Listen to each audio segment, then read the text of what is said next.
और मेनली ये वीडियो ना उन स्टूडेंट्स के लिए है जिन्होंने साल भर कुछ खास पढ़ाई नहीं की होती, मिड सेम वगैरह भी सब बिगड़ गए होते हैं। अगर आप NIT IIT से हो और अगर वीडियो देख रहे हो तो भाई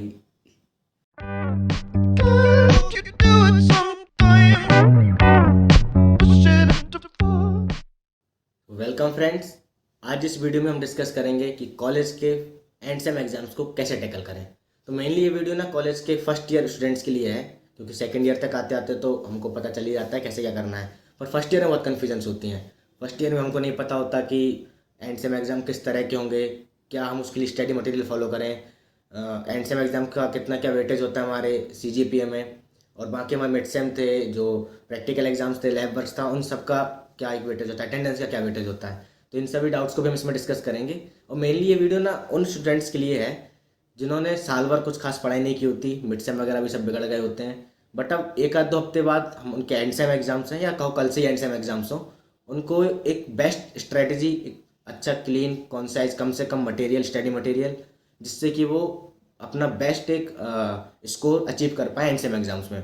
बहुत कम मैं आज आपको यहाँ पे स्टडी मटेरियल बताऊँगा, तो उस अगर आप उसको भी अच्छे से कर लेते हो तो आपका बहुत अच्छा एक CGPA मेंटेन रहेगा। मेरा पर्सनली अभी CGPA चल रहा है 7.9। तो मुझे पता है फर्स्ट ईयर के स्टूडेंट सोच रहे होंगे और 7.9 बना के इतना ज्ञान पेलने आ गए। तो अभी आपके एग्ज़ाम्स होने दो, रिजल्ट आने दो, उसके बाद मिलते हैं। तो ऐसा नहीं है, 7.9 ठीक है, बहुत हाईएस्ट नहीं है, बट इतना भी ठीक है। मतलब कम से कम पढ़ाई में अगर आप इतना स्कोर कर पा रहे हो, मैंने भी सेकंड सेम में बहुत लास्ट मोमेंट पर ही पढ़ाई की थी। तो वही जो मेरी स्ट्रेटेजी थी जो लगी, और जिसके कारण मुझे लगता है कि उसको अगर मैं बाकी सेम में फॉलो करता हूँ और आप भी करते हो तो 7.5 के ऊपर आप मेंटेन कर पाओगे। तो अब हम हमारा एक डिस्ट्रीब्यूशन देख लेते हैं कि मिड सेम का, एंड सेम का, लैब वर्क्स का, इन सब का कितना क्या कंट्रीब्यूशन होता है हमारे टू फाइनल ग्रेडिंग पर। तो एंड सेम एग्जाम्स के 70+30 होता है। 70 मार्क्स की थ्योरी होती है, 30 मार्क्स का आपका प्रैक्टिकल होता है।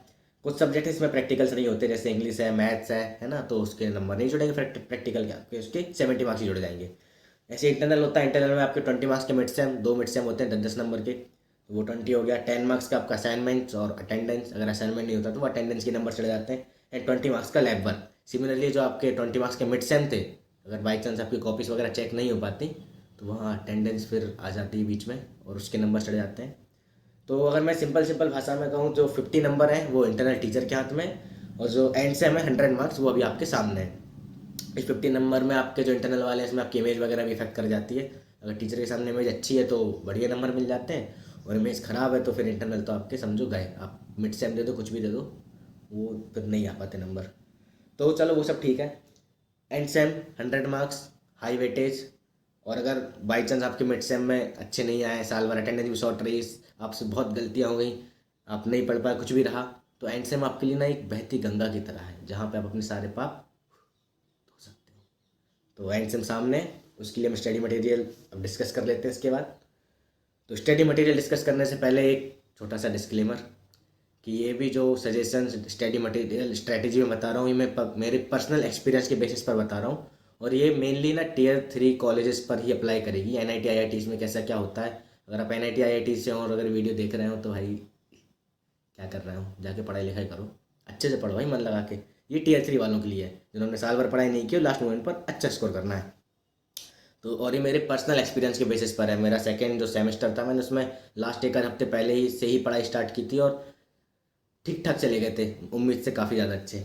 तो उस बेसिस पर मैं बता रहा हूँ आपको। तो स्टडी मटेरियल डिस्कस कर लेते हैं अब, जिसका था इंतज़ार, बेस्ट रिसोर्सेज, PYQs।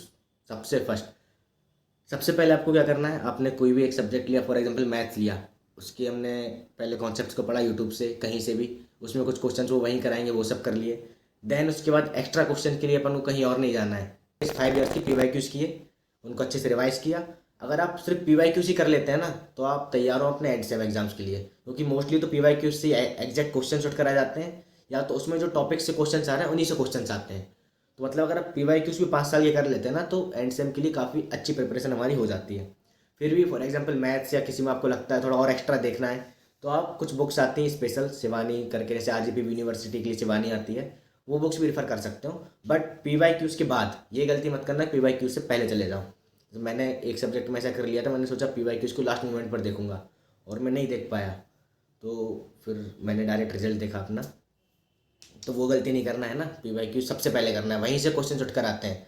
मैकेनिकल में मैंने ये गलती की थी, और मैकेनिकल में 2 क्वेश्चन जस्ट पिछले साल के पेपर से उठ कर आ गए थे एग्जैक्टली सेम।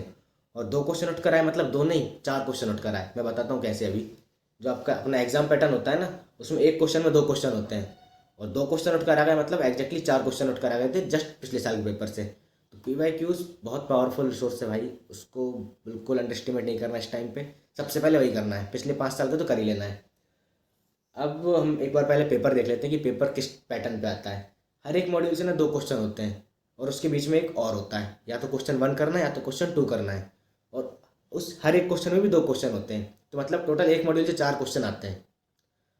अब अगर आपने फॉर एग्जाम्पल कोई एक टॉपिक भी कर रखा है, और उन 4 में से उस एक टॉपिक से एक क्वेश्चन आ गया और आपसे वो बन गया, तो मतलब उस मॉड्यूल का आपने 50% कर लिया।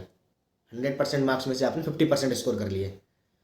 तो इसी एक फैसिलिटी का, और वाली फैसिलिटी का अपन यूज़ करके क्या करेंगे, एक थोड़ी अच्छी स्ट्रेटेजी जो कहेंगे ना, एक स्टैंडर्ड स्ट्रेटेजी से पढ़ाई करेंगे, क्योंकि साल भर तो पढ़ाई की नहीं है और इतना टाइम भी नहीं कि पूरा पढ़ सकें। तो अपन क्या करेंगे, हर एक मॉड्यूल में एक पर्टिकुलर पोर्शन कवर कर लेंगे। जैसे मैंने अपनी फिजिक्स में किया था, मैंने 2-3 दिन जो छुट्टियां मिली थी ना एग्जाम में, उसी टाइम पढ़ाई की थी फिजिक्स में, बाकी साल भर कुछ नहीं पढ़ा था। और फिजिक्स में मेरे काफ़ी ए ग्रेडिंग थी, मुझे याद है ए आया था मेरा फिजिक्स में। तो फिजिक्स में क्या है, जैसे फॉर एग्जांपल मॉड्यूल 1 में 2 टॉपिक्स हैं अपने, एक इलेक्ट्रोडायनेमिक्स और एक प्लाज्मा है। तो मैंने प्लाज्मा अच्छे से कर लिया था, और इलेक्ट्रोडायनेमिक्स की PYQs में जो थ्योरम्स और डेरिवेशन रिपीट हो रहे थे, सिर्फ वो कर ली थी 5 साल के पेपर को ऑब्जर्व करके। सिमिलरली मॉड्यूल 2 तो मैंने पूरा PYQ ही किया था, और मैंने सिलेबस भी नहीं देखा था इसका। PYQ उठाता था, उसके क्वेश्चन के डेरिवेशन आंसर्स देखता था, उनको समझता था, बस उसी को एक कॉपी में लिख लिया था। मॉड्यूल 3 में भी मैंने कुछ टॉपिक्स पढ़ रखे थे, concept of polarisation light, Brewster law वगैरह पढ़ लिए थे, और बाकी PYQs किए थे। मॉड्यूल 4 में मैंने नैनो टेक्नोलॉजी अकेला किया था, न्यूक्लियर फिजिक्स छुआ भी नहीं, उसकी PYQs भी नहीं देखे थे, सिर्फ नैनो टेक्नोलॉजी देखा था। न्यूक्लियर फिजिक्स में सिर्फ साइक्लोट्रॉन पढ़ा था, और नैनो टेक से हमारा क्वेश्चन आ गया था। सिमिलरली मॉड्यूल 5 से लेजर और फाइबर ऑप्टिक्स 2 पोर्सन है, मैंने फाइबर ऑप्टिक्स अच्छे से कर लिया था, काफ़ी अच्छे से। लेजर को देखा भी नहीं था। लेज़र के सिर्फ कुछ PYQs ही देखे थे, 1-2, जो कि मैंने बस उनको याद कर लिया था। इस तरह से मैंने पूरी प्रिपरेशन की, मतलब हर एक मॉड्यूल से मैंने ऐसा नहीं किया कोई मॉड्यूल पूरी छोड़ दी हो। क्योंकि वहाँ पर 4 क्वेश्चन आएंगे, और अगर मैं एक भी कर देता हूँ ना, तो उस मॉड्यूल का 50% हो गया ये, और 4 में से एक तो यार बन ही जाता है। तो इस तरह से आपको पढ़ाई करनी, कोई सी भी मॉड्यूल पूरी नहीं छोड़ना है, और 1-2 मॉड्यूल ऐसी रखना जो कि काफ़ी अच्छे से प्रिपेयर कर लो।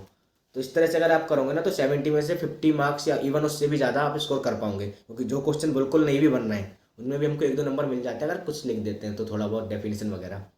तो बहुत आसान होता है। अगर आप एक बार पेपर ही देखो ना, तो इस पेपर में ना फेल होना ज़्यादा मुश्किल है। ऐसे ना मैं ही फेल हो जाऊँ अगले किसी में, बट फिर भी पेपर बहुत आसान आता है, और करके ऑप्शंस आते हैं, और इसमें बहुत ईजिली आप स्कोर कर सकते हो एक अच्छी स्ट्रैटेजी से आप चलो तो। मैक्सिमम पेपर इसी स्ट्रैटेजी पर आते हैं, तो एक ही मॉड्यूल से 2 क्वेश्चन और करके। तो आज की वीडियो में बस इतना ही। अगर आपको कुछ भी डाउट हो तो नीचे कमेंट कर देना, हम उस पर भी, और कोई टॉपिक आपको लग रहा हो इस पर वीडियो आपको चाहिए तो नीचे कमेंट कर देना।